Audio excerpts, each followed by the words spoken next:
Hey guys, Chris here. In today's video, we're looking at the brand new Cupra Tavascan, the latest electric car on Volkswagen Group's MEB platform. So in today's video, I'm going to give you guys a full tour of the exterior and on the interior. So as you guys can see, this looks familiar, but also very different. What Cupra have done at their design department in Barcelona is take the MEB platform car and make it the most distinct SUV in the lineup.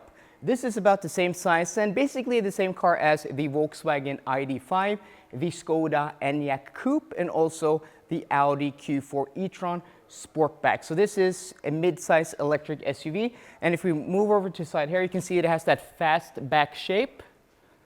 So very much a coupe SUV, and from here, I mean, it does look similar to those other cars. I think it's the most similar to that Skoda Enyaq Coupe. I've driven the Coupe IVRS, and this kind of looks like that, but also it looks very different. This paint color is called Tavascan Blue, and then the interior, which we're going to take a look at in a second, is called Dark Knight. This is on the Adrenaline package, the Adrenaline trim, which means it gets 21-inch wheels, and you can see here it has these cool bronze finishes, and that is typical of the Cupra brand. We'll see that on the interior. But if we walk over to the front again, you can see that is very, very aggressive, this front.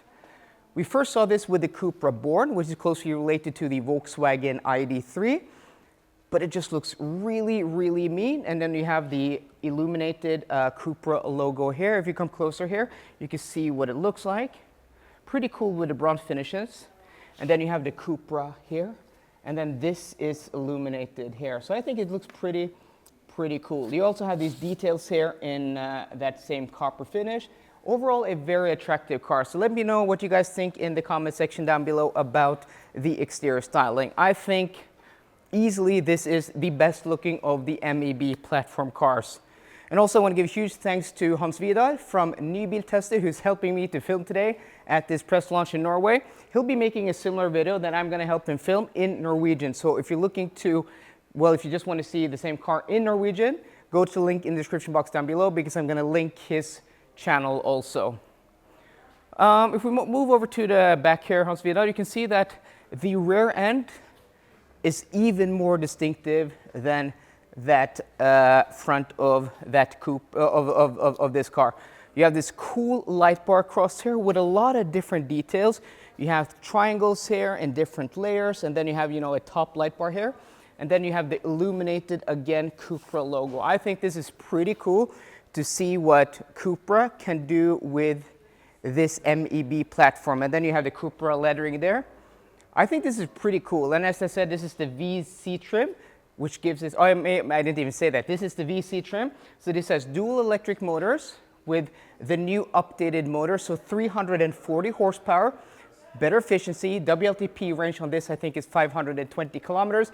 And Cupra are going to open up orders around Q2 2024. So next year, you'll be able to order this car. But if you're looking at some of these MEB platform cars, I think this is a pretty cool alternative. So before we take a step inside and check out the interior, let's take a look at the trunk space there. I don't think we have any numbers yet. If we do, I'm going to throw them up on the screen. But the ID.5 and the Enyaq Coupe have around like 520 liters, if I'm not mistaken. So I think this is going to be pretty similar. You also don't have any underfloor storage here, probably because this car is equipped with the Sennheiser audio system. So you probably have a subwoofer in the trunk.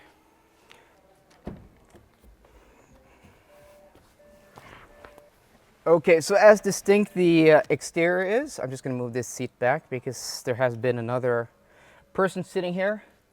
As distinct as the exterior is, and I really do like the exterior styling of this car, this interior is even more special. Maybe we can move this seat back a little bit. This does have electrically operated seats. This again being the VC trim. This is kind of, I think this is the top trim. You don't have a lot of options here, but this is very different to other MEB platform cars. So first off, you have this Cupra steering wheel, which is unique. You have drive select buttons here, and then you have I think this is the Cupra button, which you can program to different features. and it just looks really, really nice. I think the quality is nice. You have the cool Cupra logos. I don't know why the car keeps turning on and off because I am sitting completely still, but there is a sensor in the seat. And overall, this interior, pretty cool. You have this 15-inch screen, which is the biggest Volkswagen Group do make on these MEB platform cars. And then you have this unique design. I don't know what we would call that, but it's, yeah, a design feature. You have wireless chargers there. This is super annoying. I don't know why this car keeps like turning on and off, but okay. Super annoying. Because the doors are open. I don't know, this is like a pre-production prototype, so it's just ignore that, even though it is a little bit distracting. But you have this really nice material here. It's like kind of a wetsuit material on the center console. And compared to the Volkswagen ID4, which this is closely related to, this is a completely different level of car. The quality here, the fit and finish is just, yeah, very, very different. You have really cool illumination here. You have also this center storage here. This is the key. Looks pretty much like every other Volkswagen Group key.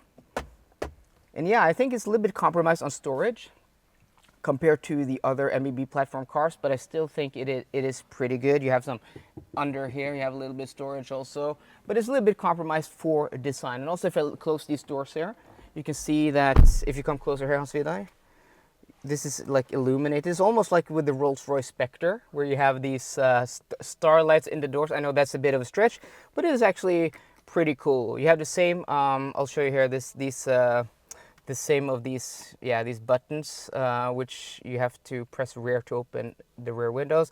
I know a lot of people aren't a fan of that. It's not the best, but how often do you use the rear windows? Well, probably often if you have kids, but if you don't have kids, it's pretty nice. So let's hop in the back and check out the rear seat room. I'm just gonna move this seat to my driving position to check out the rear leg room. I think it should be pretty roomy. So yeah, I don't think this is too bad. I mean, it's a little bit lower to get in here because of that sloping roof line, but it's not too bad. I don't have the most amount of headroom, but I mean, it's still decent. I'm 5'10" or 178 centimeters. Hans Vidar, I think, is a bit taller. So if you want to check out if you're taller, I'm pretty curious to see if he actually fits. You're gonna have to check out his video. But I think it's going to be fine. I mean, leg room is pretty decent. You do sit high here. You do feel like it's a little bit of like stadium seating. I don't remember the other Volkswagen Group MEB platform cars, the Enyaq, the ID4, the Q4 e-tron being, you know, this tall in the rear, but maybe I just have poor memory. But it's fine for adults if you're not too tall, but you're going to get, you know, there's going to be a little bit of compromise with that raking roof line. But again, a little bit unique to the Cupra. You have these copper finishes here on the seat backs, on the vents here. It's just a little bit of extra effort, and also I think that is pretty cool. I know it's a small detail, but it just makes this interior feel and look more exclusive and nicer than it does in the Volkswagen ID4. So there we go, guys. That was our first look of the brand new Cupra Tavascan. So let me know what you think in the description box down below. It's a bit of a different flavor on a very familiar platform, the Volkswagen MEB platform, which I probably mentioned a million times in this video. But I wanted to mention that and make it clear because this really looks different to those other cars. And I think from my experience driving the Cupra Born, which is a much more sporty version of the Volkswagen ID3, at least according to Cupra, this is supposed to be the most sporty of the MEB platform cars. So I'm really excited to drive this car, hopefully next year sometime. So let me know in the comment section down below. Do you like this? Don't you like this? Do you prefer any of the other MEB platform cars compared to this? I think for me, just looking at it and sitting in it, for now, this may just be my new favorite MEB platform car. So guys, I hope you enjoyed today's video. If you did, please drop me a thumbs up down below. And for more car content, as always, please subscribe. See you guys later. Goodbye.